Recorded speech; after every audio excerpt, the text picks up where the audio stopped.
You to look at the chart, and a few things I'd like you to take notice of. Obviously on the left you see the gross salary, the amount of salary you make per year, and then the key one after all the deductions, taxes, at the far end is the monthly take-home pay. So notice that the person who makes $23,673 and $47, which is twice as much gross pay, but when you look at the take-home pay, it's not twice as much at all. If it was twice as much, it would be like $3,000.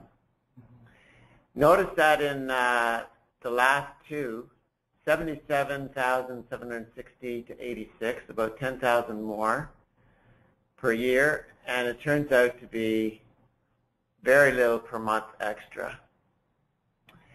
So what I want to significantly show you is you shouldn't just look at salary. You should look at a quality job. You want a quality job. You could always subsidize your employment or your income by having a second job.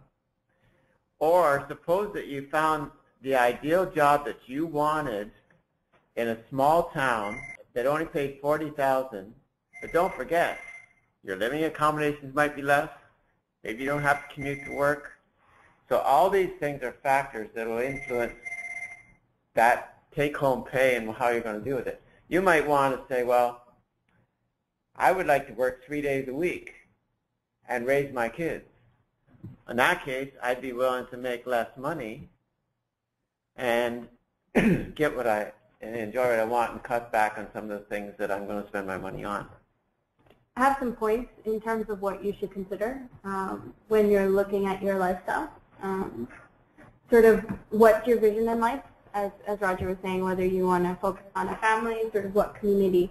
And you meet people from all types of professions, and they could all be happy. They could all have different salaries. They could all have different lifestyles. So a lot of the questions we pose here are things I wish I'd sort of considered, because I remember while I was in high school and university, the nature of the school was that people were either going to be an investment banker or a management consultant, and then the recession hit, and it made people stop and think about, actually, what do I really want to do with my life? And some of these questions are great things to think about. Do you want to be your own boss? Do you want to have structure and know that you're going to work from 9 to 5?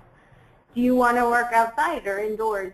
Do you mind if it's air conditioned? Do you want to go into work wearing casual clothes, or do you like to get dressed up and in a suit?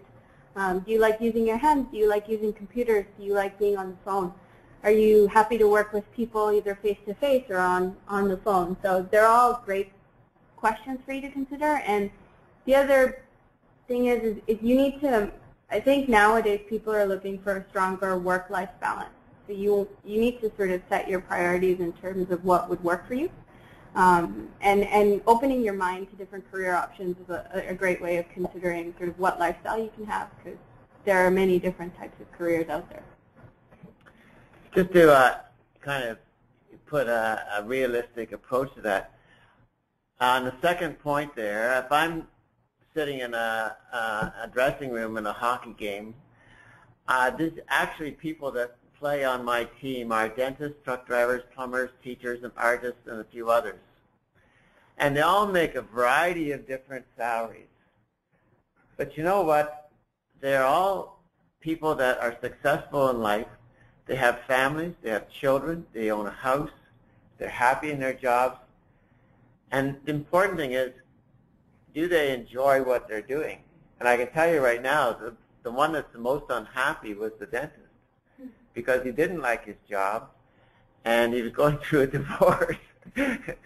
So, but you really have to look at, again, not looking at careers, but again, plan your skills so you develop yourself to the best skills that you've got, and the work that you get after you develop all those skills will be one that you like.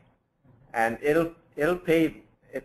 You're more likely to make good money doing something you like than trying to make money doing something you don't like. Yeah, and you can definitely turn your interest into a career path, because definitely new jobs are opening up, new different types of jobs are opening up all the time. If you do have a particular interest, you never know, like something might pop up, and if not, then make that opportunity for you, for yourself. Right? So we're looking at, okay, how do I develop my skills and prepare myself for work. And certainly the part-time jobs that you're going to get now and in the future, it's really important to try to get ones that really are not a waste of time, but teach you about whether you like to do that kind of work or not.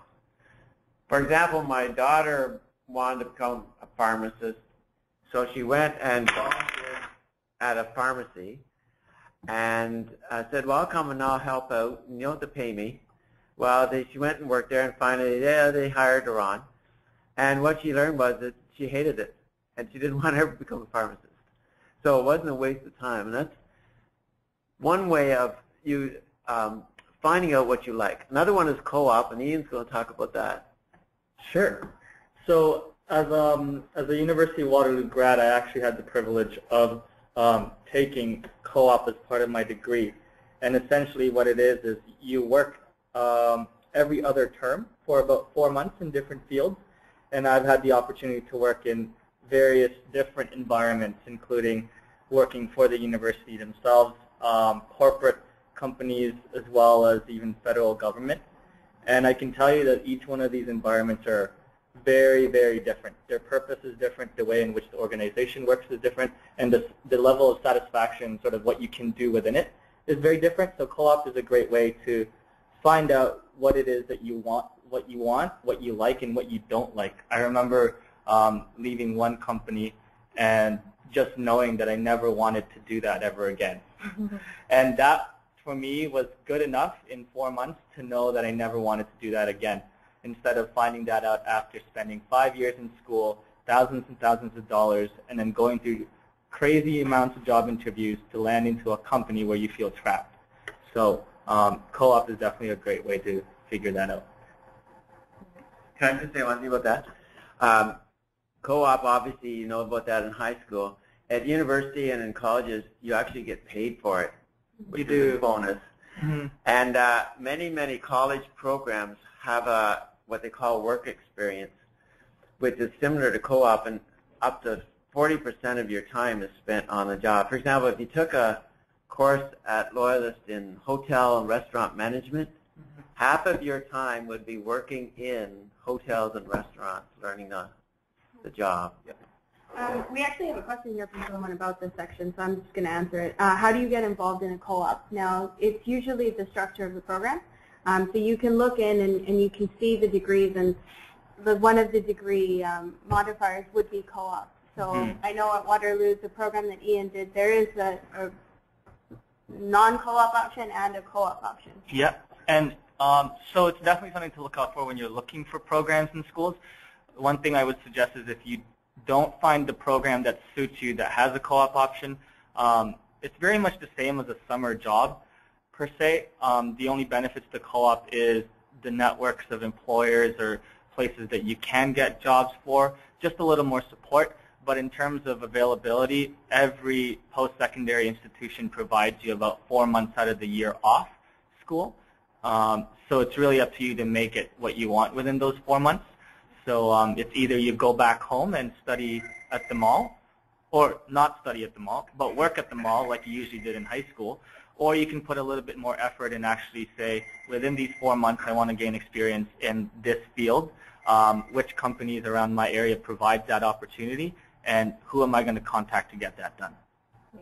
Which sort of brings us to the next point, that if you're not going for a co-op program, as Ian said, which gives you a little bit more structure, it's always great to volunteer and take the initiative.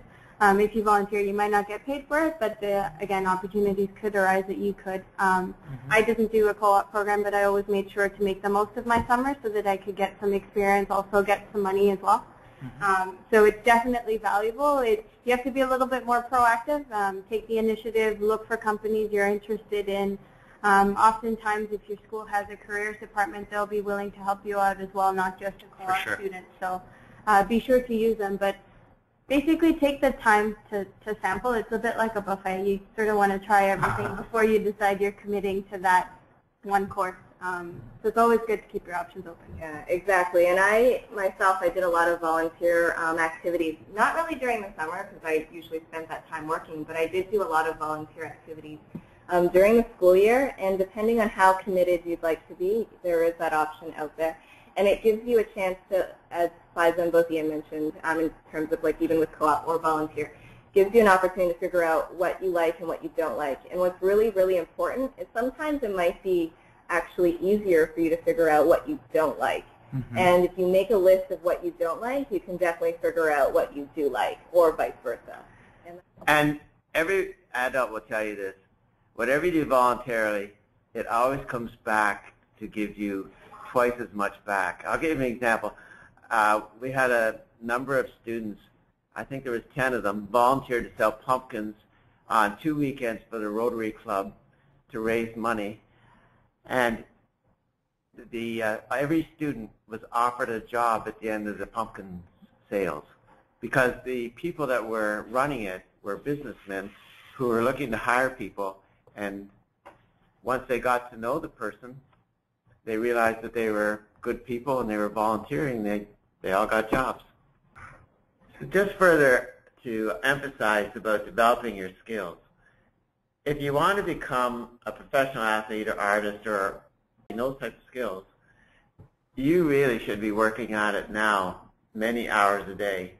There was a fellow that played for the Edmonton Oilers named Smith, and when I was teaching phys ed, he came to us and he said, can I use your gym facilities? I'm trying out for the junior A team. And he would come there every day for 2 hours. He never made the team, but he kept on working. And finally, he did make a junior A team, and then he spent 10 years in the NHL. So he was willing to go there and train every day, develop until he was the best in his class. So just, we've said this already, but try to get the best, highest marks you possibly can in particularly your best subjects, because it'll pay off in getting accepted to the program you want to get in. Definitely when you're passionate about something, then you're more likely to do well in that subject. Makes a whole lot of sense because you're perfecting your skills and you're learning more about it. And also the last point here, if you want to become an entrepreneur, start your own business. So that's basically looking at what opportunities are available for you, and if there isn't one, then to make your own opportunity.